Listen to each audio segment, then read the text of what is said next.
So we're going to talk for a minute now about lighting the stoves and getting a fire underway and what that entails. And this is specifically for the Sweetheart and the Oval, and we'll talk a little bit separately about the Artisan. But the way these stoves work is that once we have it correctly sized, the next thing that needs to be done is that the buyer really needs to understand how the stove needs to be fired / operated. And now again we come back again to this long smoke path and the need to keep the smoke warm. And when I was learning how to use a wood cook stove in my early 20s, my mother, who had been around them all her life, talked to me about how her mother used to get the draft built in the chimney, and that's the way that it's described.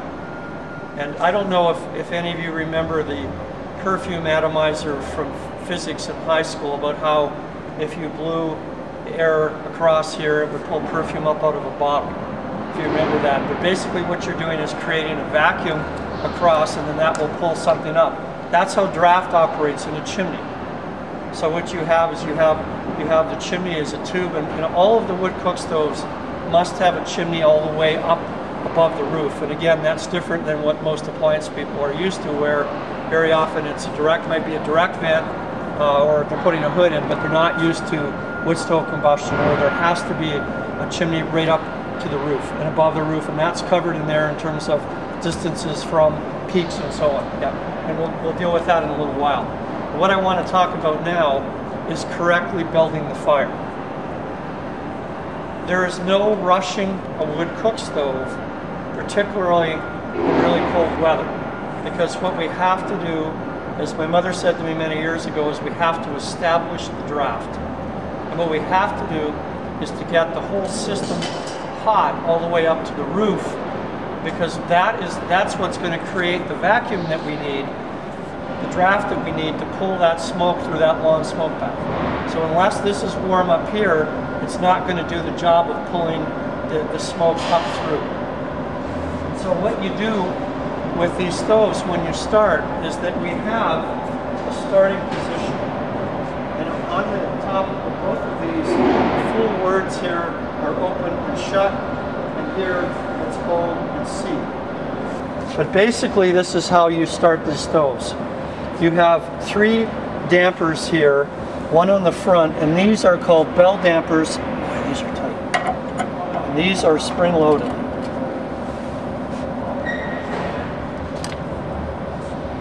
Okay, there we go. So there are 3 of these called bell dampers, this one on the front, and then over here on the side there are 2 more. And for starting the fire, what you would do is to have all of these open some. Once you get the fire going, you would close the 2 side ones up and just run the front one. But the air for combustion comes in through the bottom part of the stove, which is the ash pan, and then through the damper, or through the grate. So what happens is the air is going to come up through the bottom of the grate and into the firebox. So we set these dampers to allow air in. And very often when you're starting, you can open this, but you have to be careful and be around. So you let air in through the bottom, and you set this at the open position. And what that does is, there's a little door here that moves back and forth. Can you see that, Gary? And so in the open position, that door is open. See that? And this is the easiest to show on the Oval. These pieces are all present on the Sweetheart, and a slightly different system on the Artisan, but this is the easiest place to see it is on the Oval. So you have this open, you build your fire, and what will happen is the smoke is going from the fire right up the chimney, and that's what we want, because again, we need to get that chimney warm. And there's no shortcutting it. It takes normally 40 minutes to 50 minutes to get the chimney warmed up. If it's really cold, it could take longer. The way you tell if you're trying to shut things down too soon is if you close this up, start to close this up, and the stove starts to smoke. That means that it's not hot enough yet. So you want to leave that open, and the rule of thumb is to say 45 to 50 minutes and before you start to dampen things down. So that gets your chimney warmed up. Now we'll talk for a minute about the optimum chimney. First of all, and it's covered in the notes here and in the manual, there's a wood cookstove chimney that's designed specifically for the temperatures that this will generate, and for the temperatures that can be generated in a chimney fire if the creosote does catch fire. So there's a specific type of chimney that's needed. That's number one.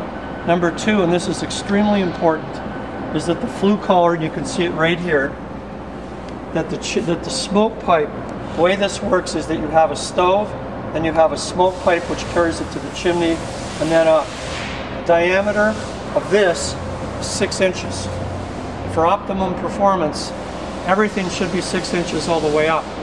Now occasionally someone will want to hook one of these up to a really old brick chimney, and in some jurisdictions it's code, and we always recommend that they would put a liner in so that you maintain this diameter all the way up. And the reason that I say this, which is pretty straightforward, is that if you don't, it's like trying to connect the garden hose and the fire hose. You lose because draft is really pressure. And so if you have the stove collar this big and the chimney collar is 3 inches bigger in diameter, you're going to lose your pressure. And so it's not going to work. What will happen is it's going to smoke, and it's just not going to carry it out, because what you want, this is almost like an oil pipeline.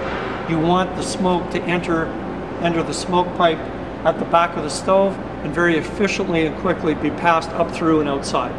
And that will happen if you have sufficient draft, and that will happen if you have the right size chimney diameter, which is 6 inches. So we recommend 6 inches. The flue collar is 6 inches.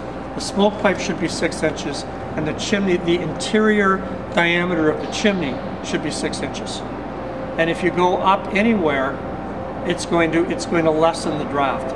And if somebody says, well, I have it's a 12 by 12 brick fireplace chimney, one of the terracotta flues, my furnace was in it, to say, you're asking for huge trouble. The gentleman who's going to put the stove in, who's National Fireplace Institute trained or certified in Canada, it's called WETT, W-E-T-T certification. He can put a liner in, and the dealer should be emphasizing, and I would say stipulating in writing, that if they're not going to do or coordinate the install, that needs to be coordinated so that you have the proper diameter of the flue all the way to the top. So now we're through the first part of the firing. We have our safe chimney with the 6-inch diameter. We build our fire. We've lasted 45 minutes. Everything is warm, and one of the things that's really important to me is the operation after the first fire. Every morning when you're getting the stove going, you should have a really hot fire. And in the case of starting it the first time and every morning, you should have what I call a crinkly hot fire. Are any of you familiar with a wood stove?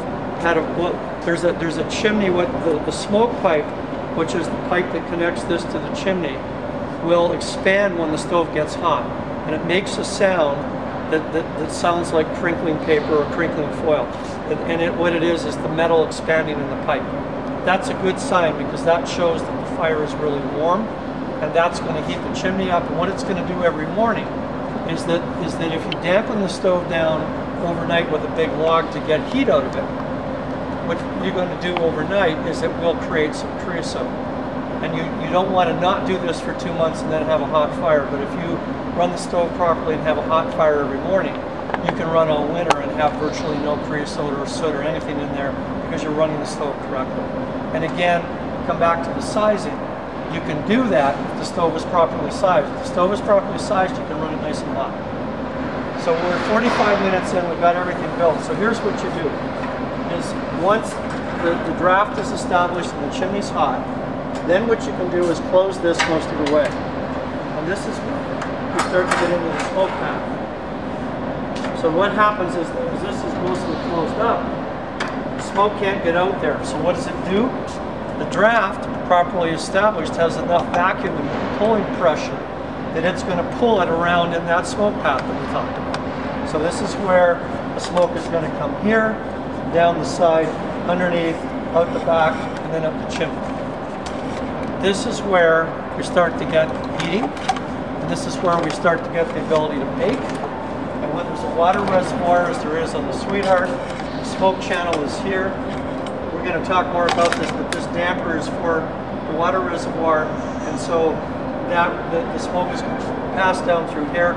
If you have this open, some of the smoke go around here, it heats the water up, heats the oven up, and you're not going to really feel, and this is sometimes where people get in trouble, is they come home and the house is cold and they're trying to hurry it and rush it because they want that heat.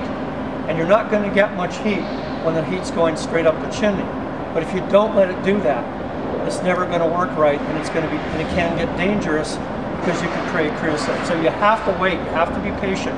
This is for, and it's funny, a lot of the customers we sell to are very affluent men who this is like a wooden boat or like a British sports car. It's a relaxing thing for them because you can't rush it. If you rush this, you're going to get yourself into some hot water, literally. I'm teasing. But anyway, the point is, you can't rush it. So you have to go through this 45 minutes or so of letting it warm up.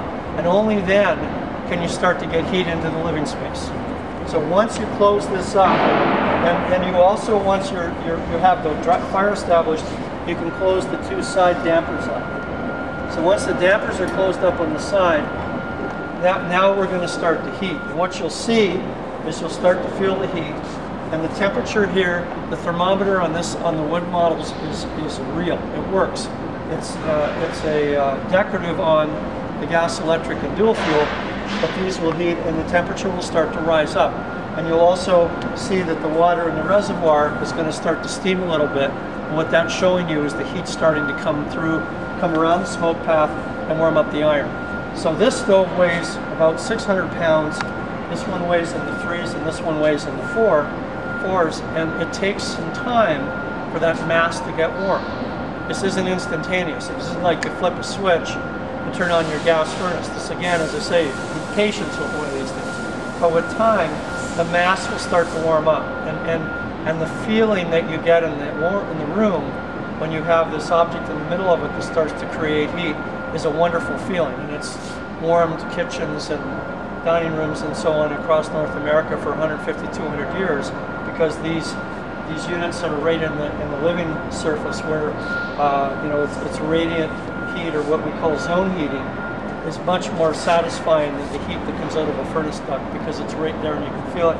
And the natural tendency, which everyone does, is to come over and get warm in front of it. And you're also going to find, if you have any animals that need a relief, they'll be right here on the floor because they love the heat that comes off one of these stoves.